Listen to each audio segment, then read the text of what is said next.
Dear students, हम पढ़ रहे हैं कक्षा 7 हिंदी वसंत 14वां पाठ खान पान की बदलती तस्वीर। जैसा कि पाठ का नाम है, आप समझ पाएंगे कि हम लोग इस पाठ में खाने की आदतों के बारे में पढ़ेंगे। पाठ का नाम है खान पान की बदलती तस्वीर, अर्थात खान पान की जो आदतें हैं वो बदल गई हैं। पहले अलग प्रकार का भोजन लोग किया करते थे, अभी उस खाने की आदतों में तरह तरह के बदलाव आ गए हैं। विभिन्न क्षेत्रीय बदलाव या राष्ट्रीय या अंतर्राष्ट्रीय प्रकार के बदलाव, अर्थात देश के अंतर्गत ही किसी एक क्षेत्र का भोजन अब दूसरे क्षेत्रों में भी मिलने लगा और लोग खाने लगे हैं। इसके अलावा दूसरे देशों का भोजन भी अब हमारे देश में उपलब्ध है और लोग उसको भी खूब पसंद करते हैं और खाते हैं। लेकिन साथ ही साथ किसी विशेष क्षेत्र की कोई विशेष मिठाई जो बहुत ज़्यादा प्रसिद्ध हुई है, तो वो अब सभी जगहों पर बराबर रूप से प्रसिद्ध हो गई है।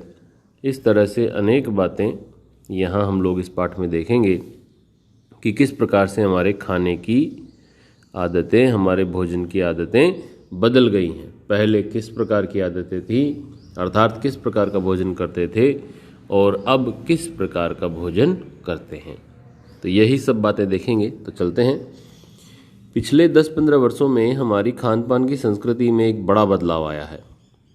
इडली, डोसा, वड़ा, सांभर, रसम अब केवल दक्षिण भारत तक सीमित नहीं है, ये उत्तर भारत के भी हर शहर में उपलब्ध हैं।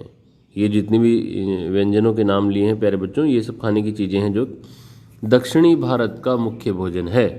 लेकिन जैसा कि कहा गया है कि अब ये सिर्फ दक्षिण भारत तक सीमित नहीं है, बल्कि उत्तर भारत के में भी हर शहर में अब ये उपलब्ध है।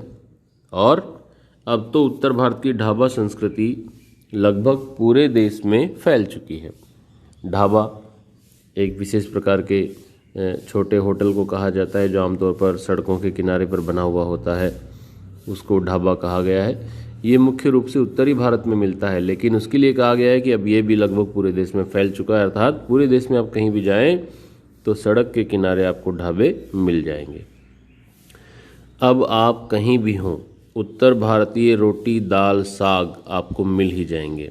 उत्तरी भारत में जो रोटी, सब्जी, दाल आदि खाए जाते हैं, मुख्य रूप से उत्तरी भारत में ही खाए जाते हैं। अब आप पूरे भारत में कहीं भी जाएंगे तो वहाँ भी मिल जाएंगे। इसके अलावा फास्ट फूड, तुरंत भोजन का चलन भी बड़े शहरों में खूब है, अर्थात बड़े शहरों के लोग फास्ट फूड भी खाने लगे हैं, पहले नहीं खाते थे।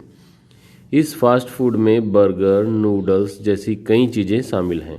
एक ज़माने में कुछ ही लोगों तक सीमित चाइनीज़ नूडल्स अब संभवतः किसी के लिए अजनबी नहीं रहे।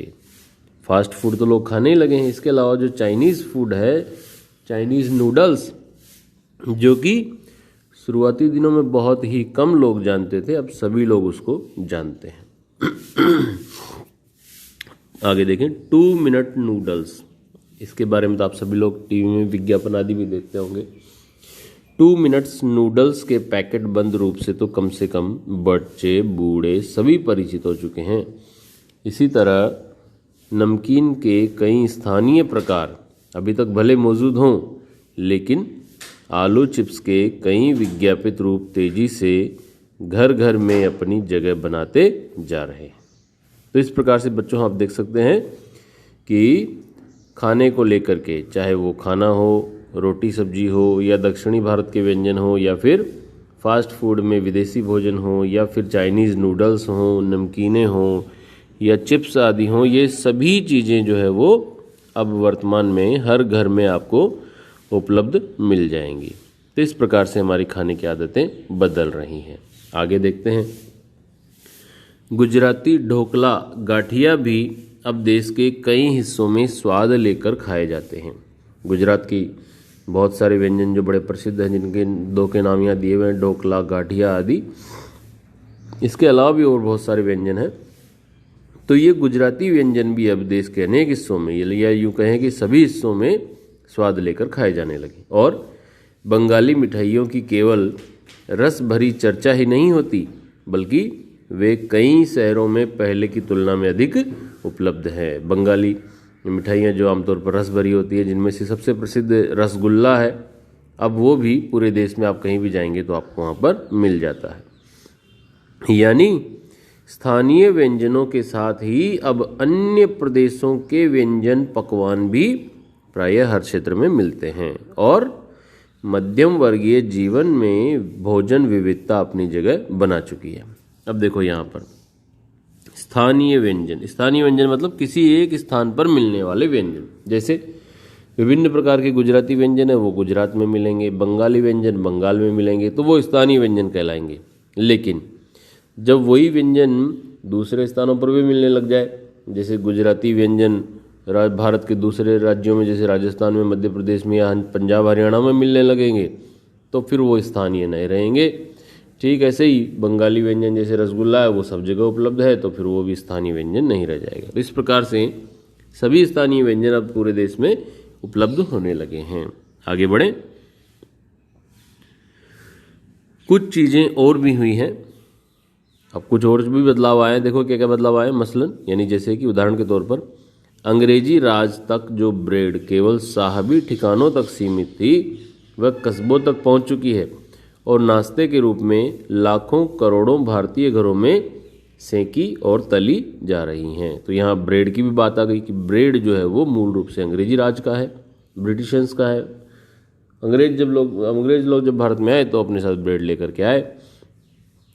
तो वो जो ब्रेड था शुरुआती दिनों में सिर्फ अंग्रेजों तक या बड़े साहब के ठिकानों तक सीमित था। आजकल वो हर कस्बे में, हर गांव में पहुंच गया है और सुबह शाम के नाश्ते में लाखों करोड़ों लोग उसको अपने घरों में सेंक करके या तल करके खाते हैं। खान पान की इस बदली हुई संस्कृति से सबसे अधिक प्रभावित नई पीढ़ी हुई है। नई पीढ़ी मतलब नए बच्चे, जो पहले के स्थानीय व्यंजनों के बारे में बहुत कम जानती है। अर्थात वो लोग हमारे जो स्थानीय व्यंजन है, हमारे यहाँ के लोकल जो व्यंजन है उनके बारे में नहीं जानते हैं। जो पहले के स्थानीय व्यंजनों के बारे में बहुत कम जानती है, पर कई नए व्यंजनों के बारे में बहुत कुछ जानती है। ये पीढ़ी के बारे में कहा जा रहा। स्थानीय व्यंजन भी तो अब घटकर कुछ ही चीज़ों तक सीमित रह गए। अर्थात बहुत सी ऐसी चीज़ें हैं पुराने व्यंजनों में जो आजकल लोग धीरे धीरे बनाना बंद कर रहे हैं, छोड़ रहे हैं। क्यों? क्योंकि अब उन्होंने दूसरे व्यंजनों को शुरू कर दिया है। दूसरे व्यंजनों में दूसरे राज्यों के या दूसरे देशों के व्यंजन भी आ गए हैं। उदाहरण दिया जा रहा है, जैसे बम्बई की पाव भाजी और दिल्ली के छोले कुलचों की दुनिया पहले की तुलना में बड़ी जरूर है, पर अन्य स्थानीय व्यंजनों की दुनिया में छोटी हुई है।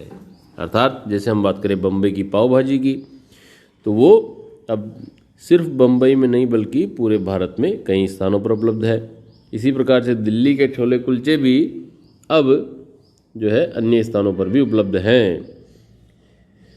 लेकिन जो दूसरे स्थानीय व्यंजन हैं वो बेचारे गायब हो गए। जानकार ये भी बताते हैं कि मथुरा के पेड़ों और आगरा के पेठे नमकीन में अब वह बात कहाँ रही, ऐसा लोग कहते हैं। यानी जो चीज़ें बची हुई हैं उनकी गुणवत्ता में फ़र्क पड़ गया है।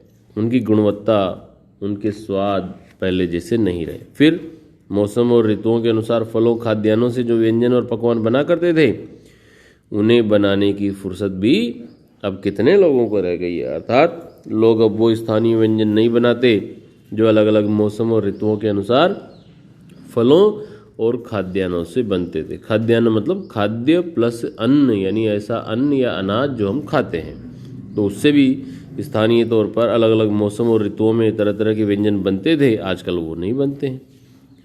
अब गृहिणियों या कामकाजी महिलाओं के लिए खरबूजे के बीज सुखाना, छीलना और फिर उनसे व्यंजन तैयार करना सचमुच दुसाध्य है। दुसाध्य मतलब कठिन। अर्थात पहले औरतें जो है वो खरबूजे के बीजों को निकाल के सुखा लेती थीं और उनको छील लेती थी। छील करके उनके अंदर जो हिस्सा निकलता था उससे वो तरह तरह के व्यंजन बनाती थी और वो हमारी हेल्थ के लिए बहुत ही अच्छे होते थे।